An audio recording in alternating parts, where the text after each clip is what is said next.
Hello everyone, welcome back to CryptoCache. Thank you so much for joining me here. Hope you're having an amazing day. We're going to take a look here at Bitcoin, see what's going on, help us understand best practice and big picture, and just take a quick look and understand roughly where it's going to head here next. Now, Bitcoin is a mysterious little thing.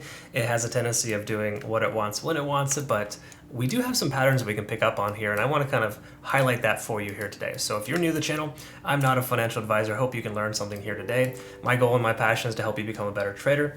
CryptoCache.tech is a website, link in the description below. If you're interested in, basically sharing in the progress of my signals that I send out for my community, as well as the trades that I take, but more importantly, a trading academy that helps you become a better trader. Because the best time to learn how to trade a crypto market is when it's moving down, because you learn a lot from those mistakes. At least you have to, right? Otherwise you don't survive. But suffice to say, I have a lot of good strategies there. So check that out in your own time. CryptoCache.tech is a site, link in the description below. Take a look here at Bitcoin. Here's kind of what's going on first and foremost. So the moving averages aren't really telling us too much, except that this descending trend that we have here, of course, is continuing down lower. Okay, obviously it's concurrent with the 50-day SMA, and that's heading down as well. So perhaps in the near future, next month or two, perhaps even maybe the next couple weeks, we could see some of these resistance levels tested. For the moment, though, it does appear that it's having some difficulty crossing a certain level. Now, taking a look at this here, that's what I want to kind of bring to your attention right off the bat here, kind of give you perspective and why I feel the price may not continue much further from here. The main reason why is just based on, when you have this kind of data here, limited data, so to speak, in the most recent relevant past, where you don't have a lot of time spent at 20,000. What we want to look at is, in my opinion, I think it's helpful to look at trend lines, which we've already addressed. We address this all the time. We also want to look at potential patterns that are forming, okay? Because again, patterns have a tendency of repeating themselves, but they don't have to. It's a total mind blower there in that sense, because it's like, well, you're telling me two different things. But in truth, when it comes to a scenario like this, oftentimes this does signal a reversal. And what I mean by reversal isn't necessarily that the price is going to go down to 14,000, which we're still anticipating as a potential reality. What I'm saying here is that the price should be red today based on the last two trading days. So if we take a look here, of course, at the last two trading days, for example, we can see that we have a Doji candle, which I highlighted yesterday, which kind of just implies indecision in the market. Okay, and then that Doji candle was followed by, even though it's green, don't let that fool you. This is very, very close to a, you could argue it's a morning star, but it's also in between morning star and a gravestone. So if you have a Doji followed by a gravestone, the likelihood of a red day to follow is very high.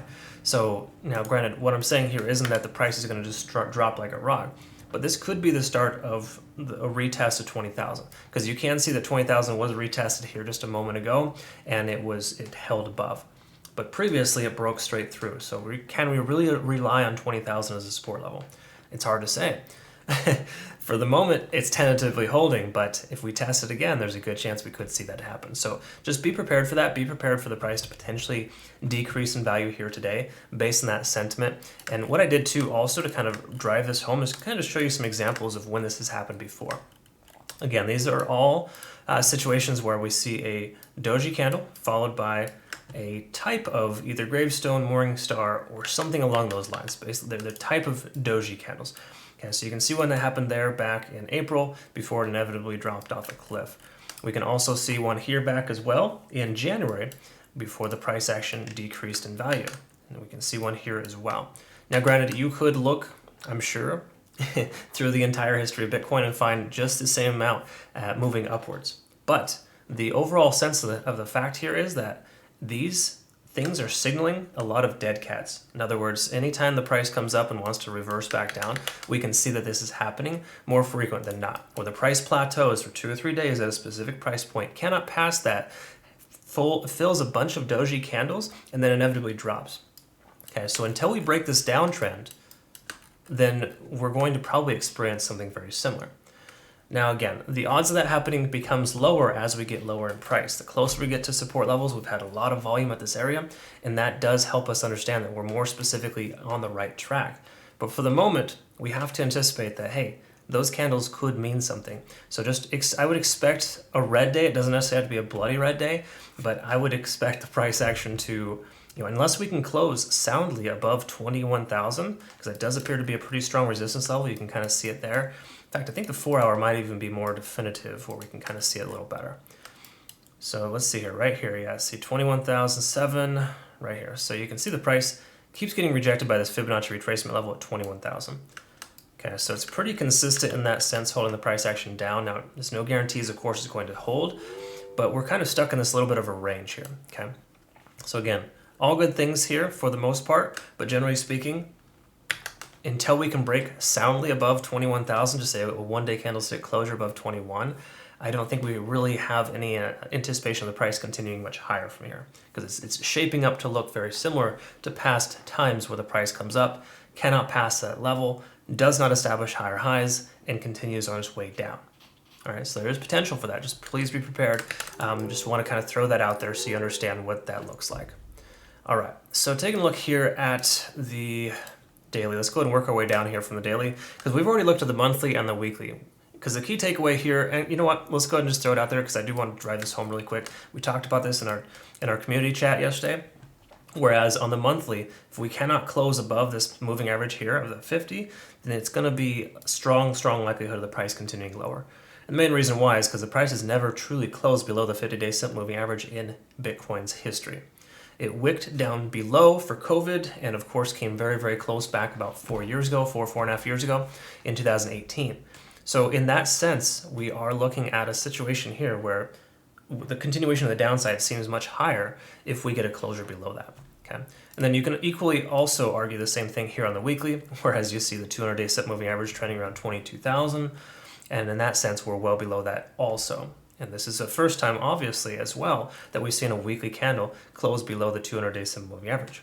All right, so again, that's a reality there. That's basically where we're at. So that does kind of confirm that we're overall obviously moving in a downtrend here with this descending type of pattern, but also just kind of reaffirming the fact that we're not out of the doghouse yet, or not out of the woods. I don't know, whatever analogy you want to throw in there. Maybe you're married, you got the doghouse analogy, but what I'm getting at is that we don't want to let our guard down and just go crazy long, okay? I'm not saying you should short your tail off right now, of course, but I am saying that the likelihood of the price action coming lower is pretty high. All right, so again, just in that sense, and again, it may not hold for very long. We could actually see a rally to the upside. There's definitely some positive stuff here too. So let's go ahead and just talk about that, or just in general, what we're looking at here. First of all, to kind of confirm something that I feel is disadvantageous, this is kind of reaffirming that strong resistance level that I've talked about at 21,000. We can see 30 on the RSI holding strong as a resistance level. Okay. Oftentimes when the price rejects out at that level, there's a strong likelihood it's going to stay below for some time. Again, we may not see that. It could very well blast through and get a massive short squeeze for the price to just shoot up about 5 or 10%. That's a strong likelihood as well. Unfortunately, we're at this kind of tipping point where it could either go either direction. It looks like it's ready to explode in whichever way, right? But the more often you test a resistance level, the more likely it is to break. So the good news is it's been tested 3 days in a row. But the bad news is if you look at Bitcoin's history on this downtrend, you can see on every time we've had a situation where we've had a good 3 or 4 days of consolidation at a specific price point, it has a tendency of just coming straight down from there. Okay, so it is shaping up to look like it wants to dump here soon. Again, when I say dump, I'm not talking 14,000. While that's a possibility, I still think we're going to at least see a retest of 20,000, perhaps right around the range of 18,000, or no, I think it's round number 19,000. If we round down a little bit, you're looking at 19,000 for the one-day candlestick closure here previously. So we're probably going to see 19 to 20,000 retested as a potential reality. That's, again, just what I'm feeling here based on the overall sense of the way that things are shaping up. Is there a guarantee? No, definitely not, because we do have a potential convergence here. You can see the bears are losing control. The more often you test the resistance level, again, the more likely it is to break, and that's going to allow this to continue higher, okay? So again, there's some positive here, of course, but overall, mostly negative. Now let's look at the 4-hour though, because that's again the daily that we just looked at. We're seeing a similar pattern here in a sense, whereas the price action is getting rejected at 50 on the RSI for now. But once again, you could argue the fact that it's just kind of hovering right around 50 and it doesn't matter, which is relatively true. So that doesn't matter too much, the RSI on the 4-hour, just based on the fact that it keeps jumping up and jumping down below and above that level. Taking a look at the MACD though here, we can see that we're losing that momentum from the bulls, right? So in the 4-hour time frame, we can argue the fact that we're getting a potential MACD divergence, and that could essentially shift things in a downward fashion. Okay, now what I want to look at next is the Ichimoku cloud and kind of see where we're at here for that, because that would really help us understand the overall sense of things. Because we are traveling into the cloud, and traditionally speaking, you don't want to take a position when you're in the cloud. But at this point here, we can see that the conversion line is below the baseline. Lagging span is tentatively free and clear of price action, and we're within the cloud.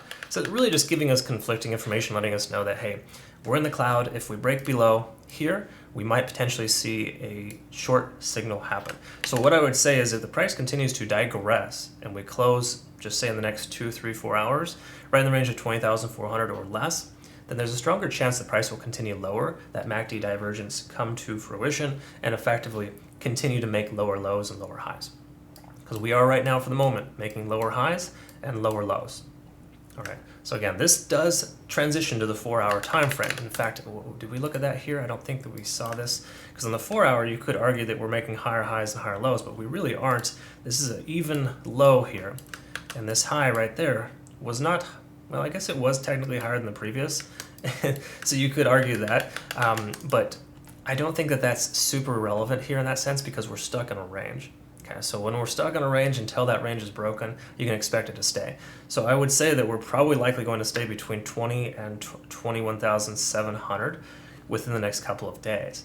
But once again, that can change in a moment's notice.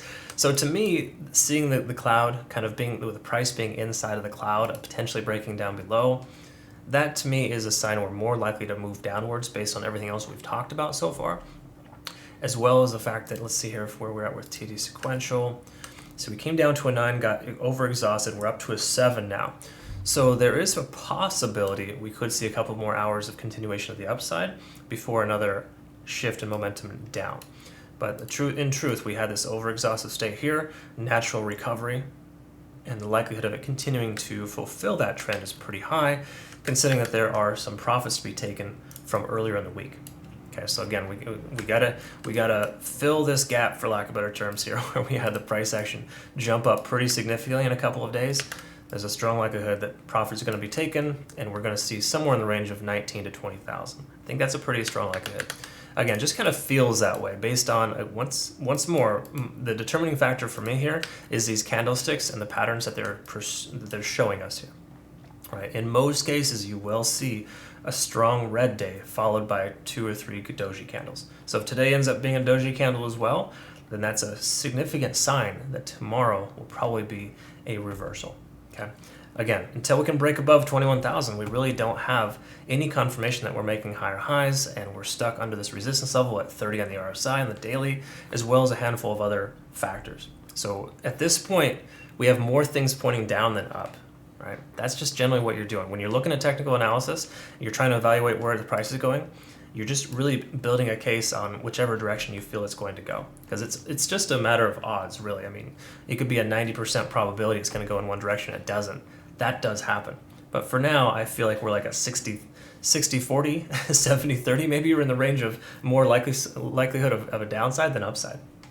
Again, these are just candlestick patterns. There's no guarantees, but history has been repeating itself quite frequently with Bitcoin, and that's not really a perfect or awesome sign, if that makes any sense.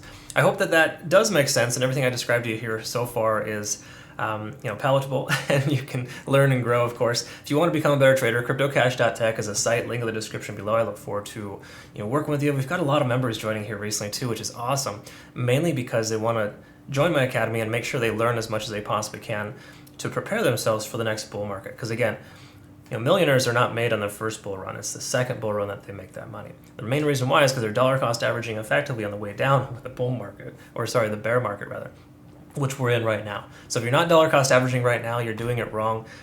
Think big picture here and try not to be so stuck on the small stuff. All right, anyways, I talk about that and much more in greater detail. We'll talk to you later. I hope you have a great rest of your day. Thanks again for your time.